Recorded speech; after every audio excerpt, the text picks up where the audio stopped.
ಪೌರ್ಣಮಿ ಬಂದರೆ ಸಾಕು ಲಕ್ಷಾಂತರ ಜನ ಈ ಒಂದು ದೇವಸ್ಥಾನನ ಹುಡ್ಕೊಂಡ್ ಬರ್ತಾರೆ. ಯಾಕಂದರೆ ಅದೇ ಈ ಒಂದು ದೇವಸ್ಥಾನಕ್ಕಿರೋ ಒಂದು ದೊಡ್ಡ ಪವಾಡ.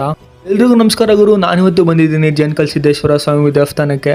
ಈ ಒಂದು ದೇವಸ್ಥಾನ ಎಷ್ಟು ಪವರ್ಫುಲ್ ಅಂದರೆ ಪ್ರತಿ ಪೌರ್ಣಮಿಗೂ ಲಕ್ಷಾಂತರ ಜನ ಮೂಲೆಯಿಂದನೂ ಈ ಒಂದು ದೇವಸ್ಥಾನಕ್ಕೆ ಹುಡ್ಕೊಂಬರ್ತಾರೆ. ಯಾಕಂದರೆ ಅಷ್ಟು ಪವರ್ ಇದೆ ಈ ಒಂದು ದೇವಸ್ಥಾನದಲ್ಲಿ. ಹುಡುಗರು ಪೌರ್ಣಮಿ ಚಂದ್ರ ಯಾವ ಥರ ಫಳ ಹೊಡಿತವನೆ. ಇದು ಟೋಟಲ್ಲು ಸುಮಾರು 2000 ಮೆಟ್ಲಿದೆ. ಹತ್ತಬೇಕಾದ್ರೆ 1000, ಇಳಿಬೇಕಾದ್ರೆ 1000, ಟೋಟಲ್ 2000 ಚಿಲ್ಲರೆ ಮೆಟ್ಲಿದೆ.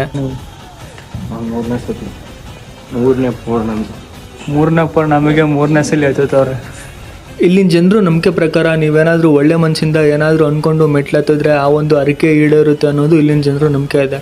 ಸೊ ಆದ್ದರಿಂದ ನಾನು ಕೂಡ ನೆಕ್ಸ್ಟ್ ತಿಂಗಳು ಬರೋ ಪೌರ್ಣಮಿಗೆ ಈ ಒಂದು ದೇವಸ್ಥಾನಕ್ಕೆ ಹೋಗ್ತಿದ್ದೀನಿ. ಏನಾದರೂ ಅಂದ್ಕೊಂಡಿದ್ದು ಏನಾದರೂ ನೆರವೇರಿದ್ರೆ. ನಿಮ್ಗೇನಾದರೂ ಈ ವಿಡಿಯೋ ಇಷ್ಟ ಆಗಿದ್ರೆ ನಿಮ್ಮ ಫ್ರೆಂಡ್ಸ್ಗೆ ಹಾಗೆ ನಿಮ್ಮ ಫ್ಯಾಮಿಲಿಗೂ ಕೂಡ ಹೇಳ್ಬಿಟ್ಟು ಈ ಒಂದು ದೇವಸ್ಥಾನದ ಒಂದು ದೊಡ್ಡ ಪವಾಡದ ಬಗ್ಗೆ ತಿಳಿಸಿ. ಹಾಗೆ ನೆಕ್ಸ್ಟ್ ಬರೋ ಪೌರ್ಣಮಿಗೆ ಈ ಒಂದು ದೇವಸ್ಥಾನನ ವಿಸಿಟ್ ಮಾಡೋದು ಮಾತ್ರ ಮರಿಬೇಡಿ.